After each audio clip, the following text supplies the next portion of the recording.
सुंदर सिंहासन जी में शोभायमान श्री श्री 108 श्री परमहंस दिव्य झांकी को अपने हृदय मंदिर में धारण करते हुए एवं श्री श्री 108 श्री हजूर सतगुरुदेव महाराज जी के देव दुर्लभ अलौकिक सुंदर दर्शनों का आनंद प्राप्त करते हुए बड़े प्रेम सहित मिलकर के बोलो जयकारा बोल मेरे श्री गुरु महाराज की जय।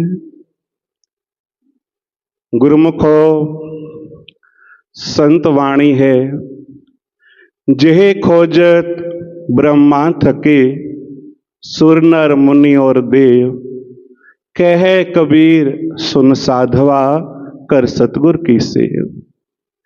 जिन्हें पाने के लिए योगी मुनि हजारों वर्षों तक तपस्या करते हैं, कंदराओं में जाकर के बैठते हैं।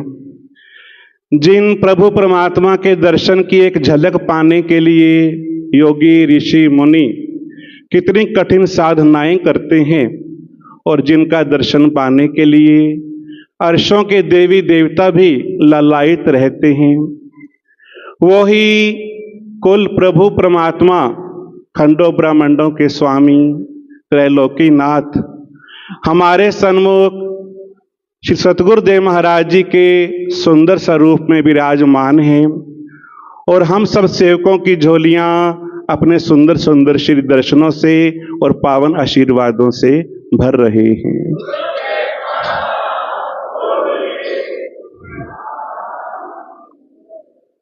वास्तव में सतगुरु ही जीव के सच्चे मित्र एवं परम हितैषी हैं। उनके सिवा इस संसार में कोई ऐसा नहीं जो जीव की नैया को पार लगा सके। महापुरुष अपनी वाणियों में फरमाते हैं कि सतगुरु बाज नाम बेली कोई, ऐथे ओथे राखा प्रभ सोई। कि जीव का अगर कोई सच्चा हितैषी है, परम मित्र है, कल्याण करने वाला है, तो वो केवल वक्त के परिपूर्ण संत महापुरुष हैं। जब जीव उनकी शरण में आ जाता है और पूर्ण विश्वास एवं श्रद्धा से उनके चरणों से सच्चा प्यार जोड़ लेता है, तो महापुरुष इस लोक की भी जिम्मेवारी अपने ऊपर ले लेते हैं, पर लोक की जिम्मेवारी भी अपने ऊपर ले लेते हैं, और उस जीव को भवसागर से पार भी लगा देते हैं।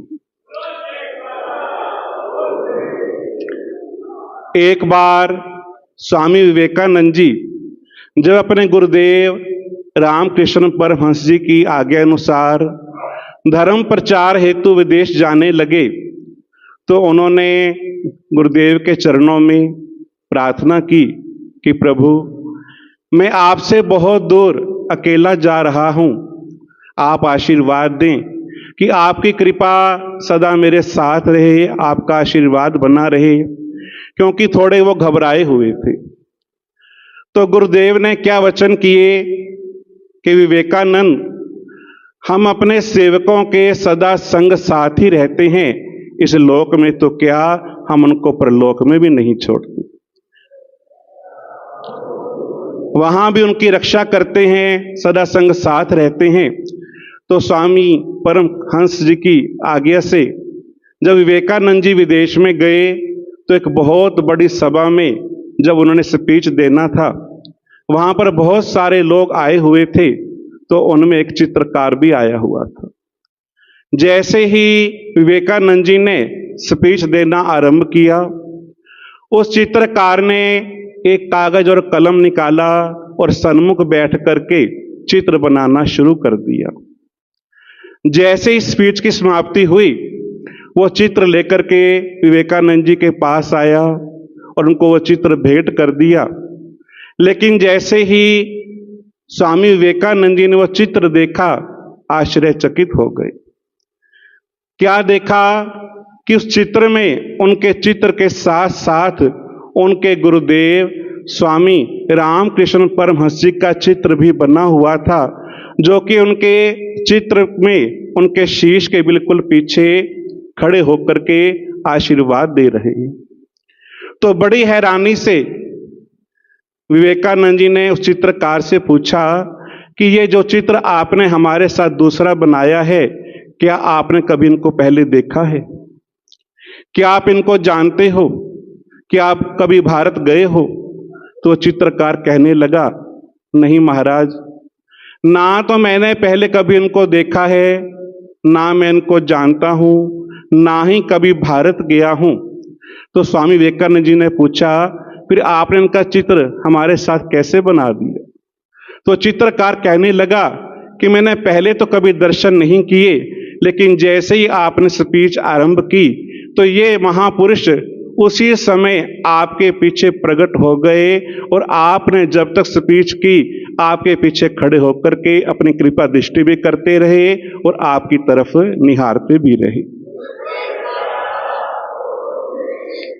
तो विवेकानंद जी को अपने गुरुदेव के वचन स्मरण हो आए कि उन्होंने वचन किए थे कि विवेकानंद, तुम जहां भी जाओगे हम तुम्हारे सदा संग साथ हैं।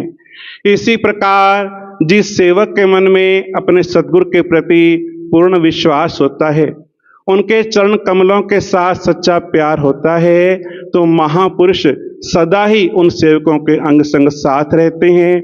इस लोक में भी उनकी रक्षा और सहायता करते हैं और परलोक में भी उनके साथ रहते हैं। एक बार हमारे श्री हृदय सम्राट श्री पंचम पातशाह सतगुरुदेव महाराज जी के चरणों में एक प्रेमी ने प्यार भरी विनती की कि स्वामी जी, आप कभी दिल्ली भी कृपा करें, आप दिल्ली क्यों नहीं आते? तो श्री वचन हुए कि गुरुमुख, हम दिल्ली में नहीं, हम तो दिल में आते हैं। हम केवल दिल में नहीं आते, बल्कि जो प्रेमी हमारे से सच्चा प्यार करता है, हर वक्त हमें याद करता है और दरबार के 5 नियमों की पालना करता है, हम उसके हृदय में ऐसे ही विराजमान हो जाते हैं जैसे इस समय हम सभी गुरुमुखों को अपने श्री हजूर सतगुरुदेव महाराज जी के सुंदर सुंदर दर्शन दीदार हो रहे हैं और हम उनके आशीर्वादों से अपनी झोलियां भर रहे हैं।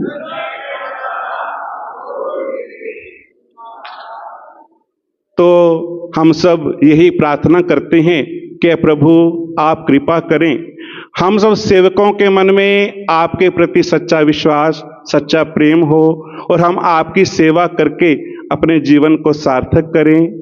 इसी प्रकार श्री गुरु महाराज जी हमें हर वक्त खुश देखना चाहते हैं, प्रसन्न देखना चाहते हैं और हमारे कल्याण के निमित्त ही उन्होंने सब दरबार की रचना की है। हमारे श्री सतगुरुदेव महाराज जी, श्री पंचम पातशाही महाराज जी ने जो दरबार के 5 सरल सुगम साधन बनाए हैं, वो हम गुरुमुखों के कल्याण के लिए बनाए हैं। और हमारे श्री सतगुरुदेव महाराज जी, श्री हजूर गुरु महाराज जी जो हर समय हमें हिदायत करते हैं, 2 घंटे भजन की जो श्री हमें आज्ञा हुई है, अगर इसी प्रकार हम सब सेवक दरबार के 5 नियमों की परिपालना श्रद्धा से, प्रेम से करेंगे और 2 घंटे भजन अभ्यास करेंगे, तो जैसे इस समय हमारे ऊपर श्री गुरु महाराज जी की अपार कृपा रहमत बरस रही है, ये सदा बरसती रहेगी।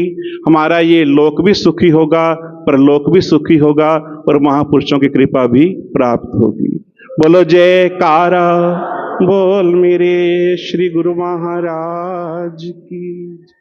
आज के दिव्य अलौकिक दर्शन की, दिव्य सत्संग की आप सभी गुरुमुखों को बहुत बहुत बधाई हो। ऐसे और दिव्य सत्संग सुनने के लिए इस चैनल को सब्सक्राइब करें, गुरुमुख जन तक अवश्य शेयर करें ताकि वह भी घर बैठे बैठे परम लाभ प्राप्त कर सके। बेल आइकन प्रेस करें ताकि आने वाले सत्संग की नोटिफिकेशन आप सभी गुरुमुखों को घर बैठे बैठे प्राप्त हो जाए।